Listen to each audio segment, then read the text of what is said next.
The email said, "Congratulations to Marcus Webb for his outstanding innovation and creative leadership." I stared at my screen. Those were my words. That was my idea, my 6 months of work, and Marcus Webb, my boss, had just been promoted for it.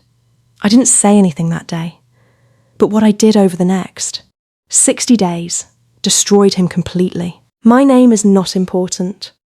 What matters is that I spent 4 years at a mid-sized marketing firm in London. 4 years of early mornings, late nights, and skipped lunches. I was good at my job. Not good. Exceptional. My manager, Marcus, knew this. He hired me because of it. On the surface, Marcus was charming. The kind of guy who remembered everyone's birthday, laughed loudest at his own jokes, and shook your hand a little too firmly. Behind closed doors, Marcus was something else entirely. He took credit for small things first. A campaign tweak here, a client suggestion there. I noticed, but I told myself, that's just how corporate works. I kept my head down. I kept producing. That was my first mistake, because hungry people don't stop at small bites. 6 months before everything collapsed, our company announced an internal competition. Any employee could submit a proposal for a new client acquisition strategy. The winner's idea would be implemented, company-wide. The winner would receive a bonus and serious consideration for a senior role.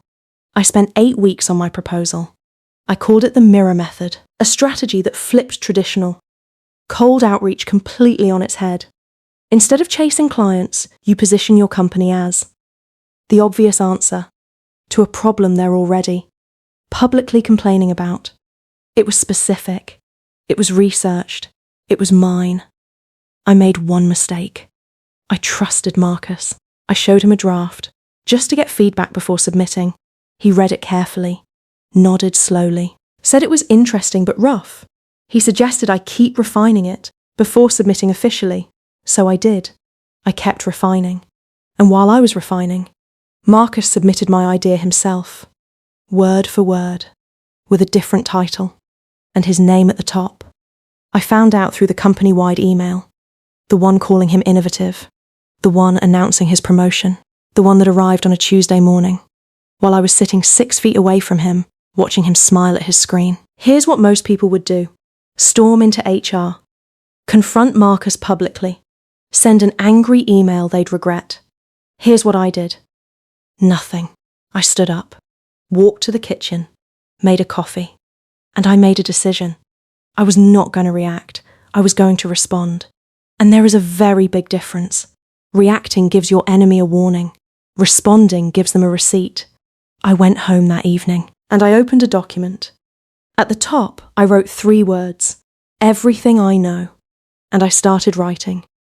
Every idea Marcus had ever, presented as his own. Every meeting where he'd dismissed my suggestions, then used them a week later. Every email where I'd shared, concepts that appeared in his reports shortly after. I had been unknowingly documenting his pattern for years. Now I was doing it deliberately. Step 1. I contacted a former colleague. Sarah had left the company 8 months earlier, quietly, without explanation. I took her for coffee. Within 20 minutes, she told me Marcus had done the same thing to her. Her idea, his promotion. Same pattern. Different victim. She had said nothing because she had no proof. I asked her if she'd be willing to put that in writing, if it ever became necessary. She said yes before I finished the sentence. Step 2. I went back through every email I had ever sent Marcus. I found the original draft of the mirror method, time-stamped, 6 weeks before his submission date. I forwarded it to my personal email. Then I printed it. Then I saved it to a USB drive. 3 copies. 3 different locations. Step 3. I contacted a senior director named Paul. Paul had been at the company for 11 years. He was not Marcus's ally. I didn't accuse Marcus of anything. I simply asked Paul if I could share something confidential an idea I'd been developing that I wanted a senior perspective on. I presented the mirror method, the original version, the time-stamped draft. Paul went very quiet. He said, "And I remember this exactly. This looks remarkably familiar." I said nothing. I just nodded slowly, and I let Paul connect the dots himself. What happened next took 11 days. Paul escalated quietly to HR. HR requested all submission records.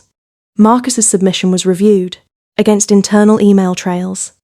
My time-stamped draft surfaced. Sarah's written statement was submitted. 2 other former employees came forward with similar accounts. On a Wednesday afternoon, exactly 41 days after, that company-wide congratulations email. Marcus Webb was called into a meeting. He didn't walk out of the same way. He was stripped of the promotion, required to repay the bonus, and quietly let go, under a confidentiality agreement that everyone in the office somehow knew about by Friday. His LinkedIn went quiet. His reference requests went unanswered. The mirror method was officially credited to its original author, me. And the senior role, the one Marcus had stolen his way into, was offered to me. 3 weeks later, I asked for a higher salary than advertised. They said yes. People ask me if I feel guilty. I don't. But I also don't feel the satisfaction most people expect. What I feel is something quieter. Clarity. Because here's what this experience taught me about power. The loudest person in the room is almost never the most dangerous. Marcus was loud. Marcus was visible. Marcus shook hands too firmly and laughed too loudly and made sure everyone knew his name. And that loudness, that need to be seen, was exactly what destroyed him. Because while he was performing, I was building. While he was taking bows, for work he didn't do, I was collecting every receipt. Betrayal always leaves proof. The question is never whether the proof exists. The question is whether you're paying close enough attention to find it, and whether you're patient enough to wait for exactly the right moment. Marcus thought he had won.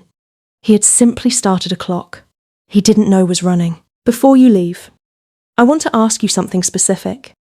In this story, I chose to go through proper channels: HR, documentation, senior leadership.